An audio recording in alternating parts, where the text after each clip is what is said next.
I hit 220% growth since inception, and then I sold all my stocks. And then I put all my eggs in one basket.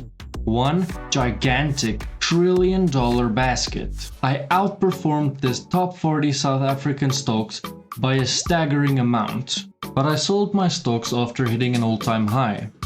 Why didn't I keep holding like any good investor should? That is because I realized one crucial thing. It was all luck. See, the thing is, I was new to investing, and all I did was I invested in some of the rising companies after the market crash of 2020, and I grew until an all-time high. But I sold my stocks without even knowing that it was at an all-time high, because soon after I sold all my stocks, the stock market plummeted. I was lucky. That's it. I recognized patterns, and I sold before it was too late.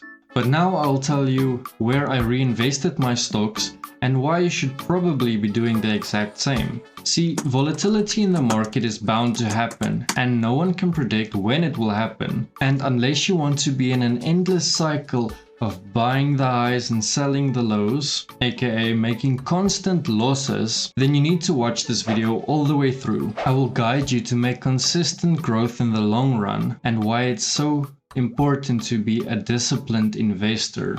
First off, the expression putting all your eggs in one basket refers to the concept of trying to carry or protect one big risky basket that could easily fall and break all your eggs. It's an indication of risk. This is not the case in what I'm doing. I'm carrying 500 big baskets disguised as one. Did you guess it right? I'm talking about the S&P 500. The only way where if you invest in 500 companies and 30% of them go down but 70% of them still make profit, you make profit. You can eliminate almost 100% of the risk investing into individual stocks by investing into high growth ETFs, which is managed by professionals that have been in the markets for longer than most of us has been alive. Knowing that, would it not feel safer to invest into the top 500 companies in the US? You can own a little bit of Amazon, Google, Tesla, and even Apple. And even if Elon messes up and Tesla hits rock bottom, which it won't, but let's say it does, you're still invested in 499 other profitable companies. And because the index is controlled by investor megaminds, the stocks not performing well at the bottom is going to be kicked out pretty dang fast. What we all do know is history likes to repeat itself. And if we look what the markets did is every time after a recession, the market revives.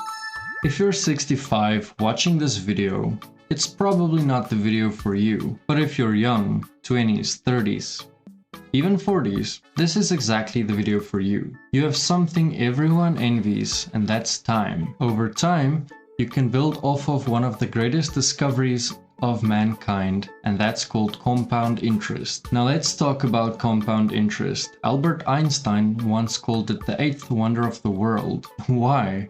Because it's the concept of earning interest on top of your interest, leading to exponential growth over time. And this principle alone works wonders in the world of investing. Imagine you invest a sum of money into the S&P 500 at the age of 25 and you keep contributing over the years. By the time you hit retirement age, you could have a substantial nest egg, all thanks to the power of compound interest. But here's the kicker: the longer you wait to start investing, the less time you have to benefit from compound interest. That is why it's so crucial to start as early as possible. Right now. Start now and let time work its magic. Now let's address the elephant in the room.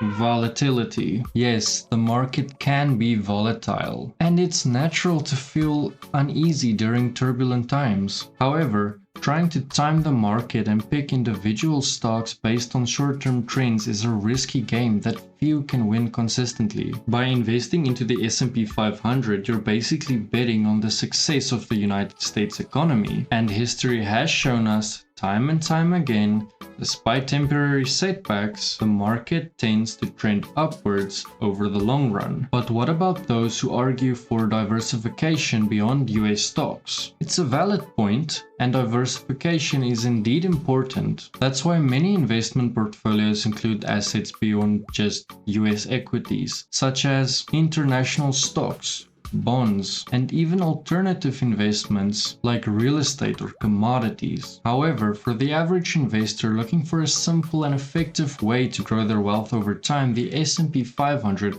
offers a compelling option. It's a low-cost, low-maintenance way to gain some exposure in some of the most successful and biggest companies in the world. In conclusion, investing into the S&P 500 is not about putting all your eggs in one basket. It's about harnessing the power of compound interest and giving yourself the best possible chance to achieve your financial goals. So if you're ready to take control of your financial future and build great wealth over the long term, consider adding the S&P 500 to your investment portfolio. Your future self will thank you.